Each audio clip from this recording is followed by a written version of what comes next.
En una época en que los eslóganes nacionalistas sacudían los tronos y los oficiales libres redibujaban los mapas de Oriente Próximo desde el Cairo a Bagdad, Jordania se encontró al borde del desastre. El peligro de colapso no era teórico ni lejano. Se arrastraba desde el interior de los cuarteles militares y se infiltraba en las agendas partidistas y nacionalistas, unas alimentadas desde Damasco y otras ejecutoras de lo que se dibujaba en el Cairo.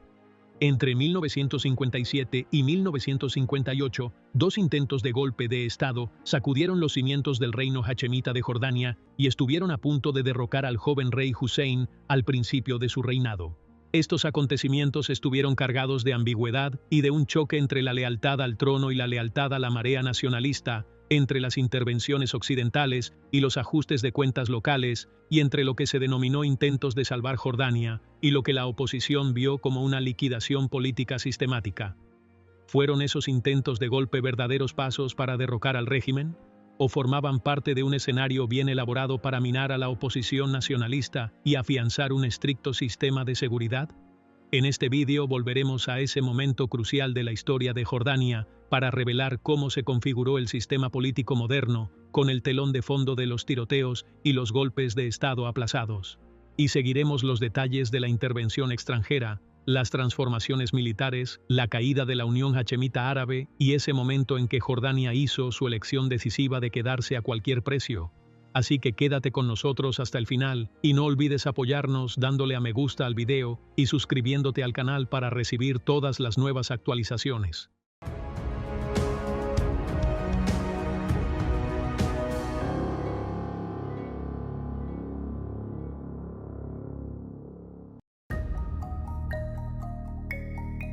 Tras las elecciones parlamentarias celebradas en octubre de 1956, consideradas la primera experiencia democrática verdadera en la historia del reino hachemí de Jordania, el dirigente nacionalista Suleiman Nabulsi asumió la presidencia del gobierno en representación del Frente Nacional, que había obtenido la mayoría de los escaños.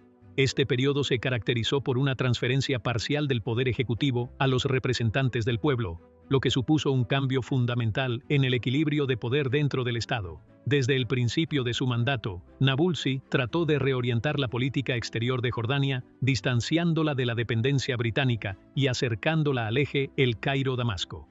Este cambio se manifestó en varias medidas, la más notable de las cuales fue la coordinación con Nasser, que se negó a unirse al Pacto de Bagdad y presionó para que se anulara el Tratado Británico-Jordano, que se consideraba una extensión de la influencia colonial. También mostró una notable apertura hacia la Unión Soviética, lo que levantó las iras del palacio y de los círculos tradicionales de toma de decisiones dentro del Estado. En este contexto, las tensiones aumentaron gradualmente entre el gobierno y la monarquía. El Palacio Real, dirigido por el rey Hussein, creía que las acciones de Nabulsi amenazaban con socavar los cimientos de la monarquía y transformar Jordania en un estado que orbitara en torno al naserismo. El desacuerdo no era puramente político. Se extendió a los aparatos de seguridad y militar, donde empezaron a surgir facciones dentro del ejército. Se formaron diversos bandos, uno que apoyaba la continuación de la alianza con Occidente y creía en la lealtad directa al rey, y otro que albergaba orientaciones nacionalistas, dirigido por el jefe del Estado Mayor Ali Abu Nuar, que empezó a gozar de creciente popularidad entre los jóvenes oficiales, influenciado por la ideología de los oficiales libres. El punto de inflexión para el palacio fue la sensación de que Nabulsi no se contentaba con gestionar el gobierno. Intentó cambiar toda la estructura del Estado, ampliando los poderes del gobierno y manteniendo una intensa comunicación con Nasser, al tiempo que presionaba al rey para que adoptara posturas antioccidentales. Todo ello se consideraba una amenaza directa para el régimen hachemí. Y esta tensión empeoró con las reiteradas exigencias de Nabulsi de destituir a los oficiales leales al palacio y nombrar a elementos militares próximos a la corriente nacionalista, lo que aumentó la sensación de desconfianza. En la mañana del 8 de abril de 1957, comenzó en la ciudad de Zarqa lo que se conoció oficialmente como Operación Hashem. Se trataba de una amplia maniobra militar llevada a cabo por el ejército jordano con el pretexto de mejorar la eficacia de las Fuerzas Armadas. Pero no tardó en levantar sospechas en el Palacio Real y en los círculos políticos. Unidades de infantería vinculadas al jefe del Estado Mayor, Ali Abu Nuar, se desplazaron hacia las entradas de la capital Amán de forma inusual y en número superior al habitual en las maniobras militares, lo que sugiere que el asunto iba más allá del mero entrenamiento tradicional desde el interior de los pasillos del palacio. Estos movimientos no se consideraron acciones espontáneas o errores de coordinación, sino que se entendieron como un paso preliminar calculado para tomar la capital y ejecutar un golpe militar contra el joven rey Hussein bin Talal. El contexto político de la época, inflamado por la marea nacionalista árabe liderada por Gamal Abdel Nasser, acrecentó las preocupaciones del régimen, sobre todo con la continuación del gobierno de Suleiman Nabulsi, de inclinaciones nacionalistas y cada vez más tenso en su relación con Palacio. El 13 de abril, las tensiones alcanzaron su punto álgido cuando estallaron enfrentamientos limitados en el campamento de Zarqa entre facciones militares con lealtades enfrentadas. En Amán, corrieron rumores sobre la muerte o la detención del rey, lo que agravó la crisis. En ese momento, el rey Hussein dio un paso audaz e inmediato, dirigiéndose personalmente al campamento y presentándose ante los soldados, desafiando los rumores y declarando que seguía vivo y ocupando su puesto como rey legítimo. Este enfrentamiento público en un momento crítico desempeñó un papel decisivo para frustrar cualquier movimiento potencial contra el trono y consolidó la imagen de un rey capaz de enfrentarse e intervenir él mismo cuando el peligro se intensificaba. Tras contener la situación, el régimen se apresuró a remodelar la estructura política y militar del país. Ali Abu Nuar fue exiliado a Siria y despojado de sus cargos, y se desmantelaron las unidades militares que incluían elementos de orientación nacionalista o palestina. El gobierno electo de Nabulsi también se vio obligado a dimitir, a pesar de no violar directamente la Constitución. Se declaró la ley marcial, se paralizó la vida política, se restringió la libertad de prensa y se reforzó la supervisión de los sindicatos y las actividades políticas. Estas medidas representaron un punto de inflexión en la trayectoria del Estado jordano, ya que el ejército pasó de ser una institución de pensamientos y orientaciones nacionales diversas a un aparato policial de seguridad directamente leal al trono. Se cerró el acceso a cualquier influencia política fuera del marco de la lealtad directa al rey.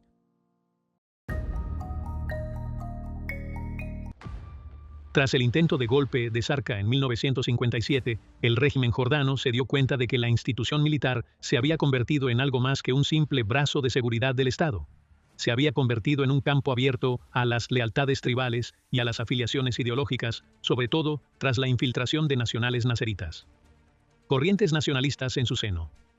En respuesta a este desafío, el palacio inició una reestructuración radical del ejército y de las instituciones soberanas encaminada a garantizar una lealtad absoluta al rey Hussein, libre de cualquier afiliación partidista o nacionalista. Este proceso comenzó con una reconstrucción de la jerarquía de la cúpula militar, en la que los oficiales alineados con la corriente nacionalista fueron apartados de puestos influyentes, ya fuera mediante jubilación anticipada o reasignación a funciones marginales. Mientras tanto, a las unidades de caballería beduina, históricamente leales, se les concedió un papel central en la nueva formación, y sus líderes fueron elegidos entre los miembros de confianza de la tribu, mientras que se excluyó a aquellos con inclinaciones ideológicas o actividades partidistas previas. La reestructuración también incluyó el desmantelamiento de batallones mixtos, especialmente los que contenían elementos palestinos o inclinaciones nacionalistas, y su redistribución de forma que se debilitara su cohesión interna y se impidiera la formación de coaliciones independientes. Además, se ajustaron los mecanismos de ascenso y financiación dentro del ejército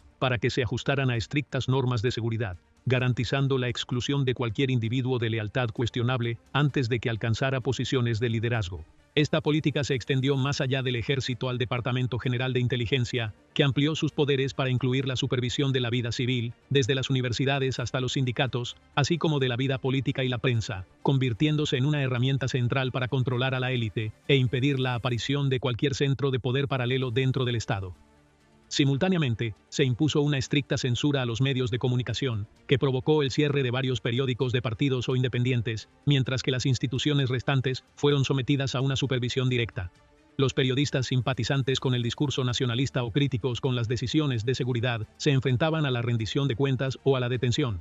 La vida de los partidos políticos quedó efectivamente congelada, a pesar de que algunos partidos siguieron existiendo sobre el papel, y las sedes de organizaciones de izquierda y nacionalistas fueron clausuradas, con sus dirigentes detenidos o exiliados.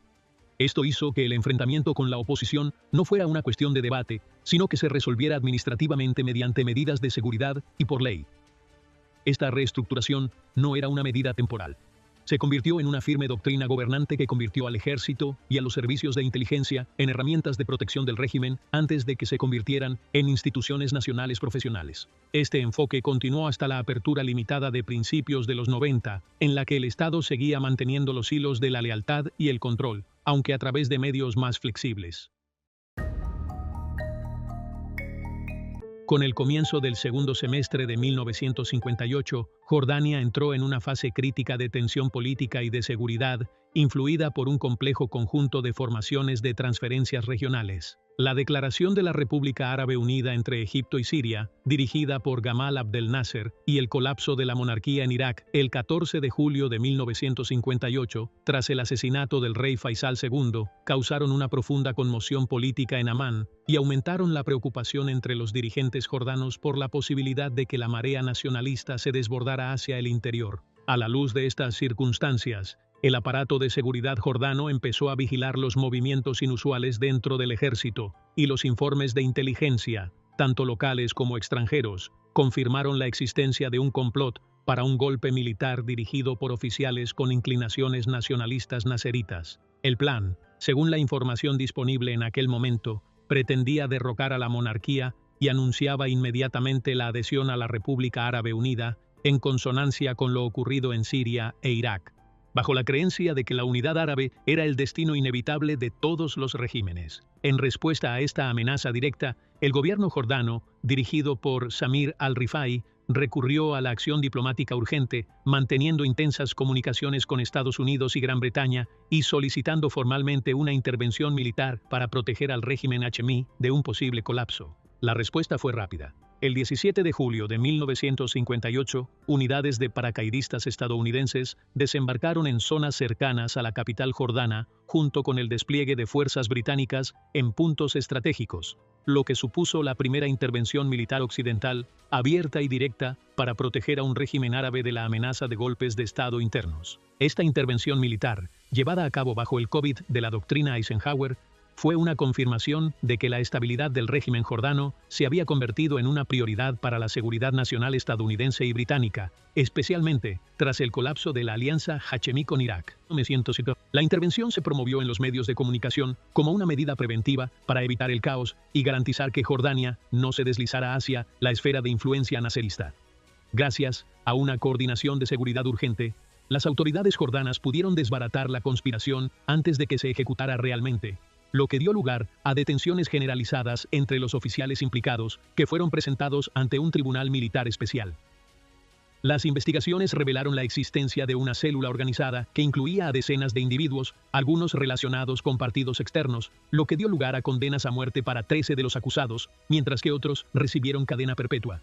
En medio de estrictas medidas de seguridad y una precisa vigilancia de los medios de comunicación que impidió que gran parte de los detalles se filtraran al público.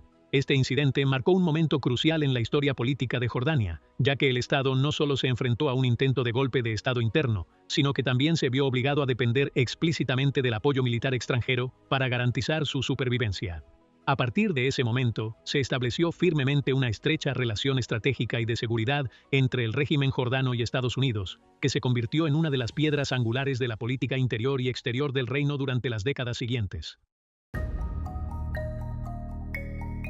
Cabe señalar que el 14 de julio de 1958, Irak vivió una violenta tormenta política que desembocó en el asesinato del rey Faisal II, el colapso de la monarquía y el ascenso al poder de Abdul Karim Qasim, que declaró el establecimiento de la República iraquí.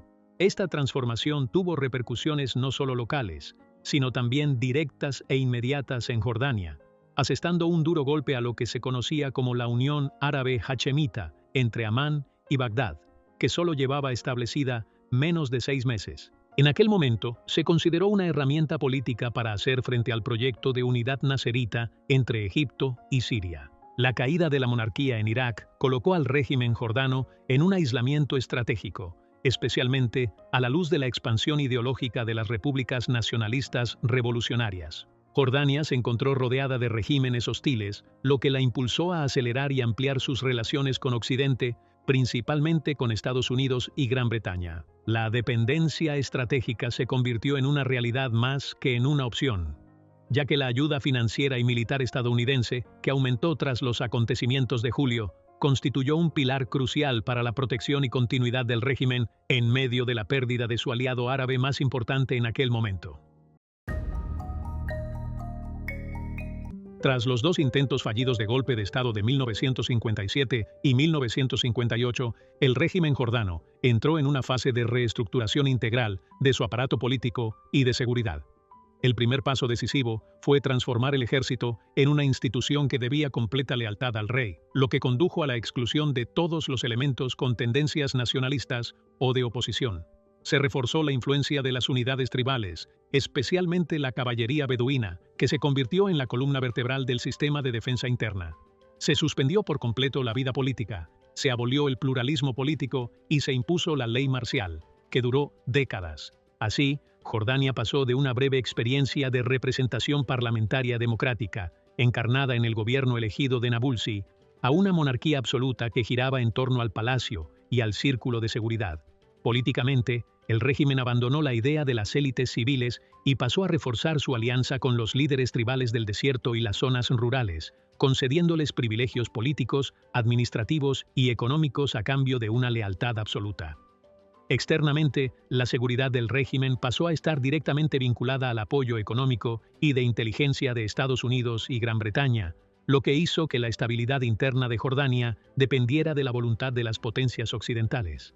A pesar de las narrativas oficiales cohesionadas que presentan los acontecimientos de 1957 y 1958 como intentos explícitos de golpe militar, muchos investigadores e historiadores contrarios cuestionan esta narrativa.